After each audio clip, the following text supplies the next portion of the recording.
Читувани граѓани, во изминатиот период премиерот Зоран Заев и СДСМ водеа приземна кампања на ниски страсти, при што во таа црна кампања играа со чувствата на родителите на убиените деца од Смилковското езеро. Вистината овие денови излегува на виделина, ништо не може да биде сокриено, а со тек на време ниските удари и собствената црна кампања на Зоран Заев стануваат неговиот најголем противник.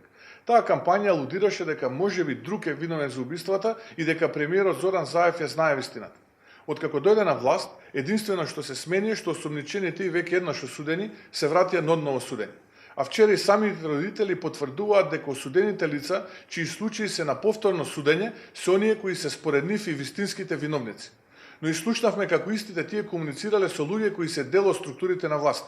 Бидејќи велеше дека се знае, сега испаѓа дека премиерот Зоран Заев крие докази и попречува правда. Ова е гласно и јасно изживување со тажните судби на родителите и со целата јавност, правејќи лажна и морбидна политичка пропаганда. Во суштина пред очи имаме спроведување на тиранската платформа која толку многу ја негираат, а толку ревносно ја исполнуваат луѓето од власта.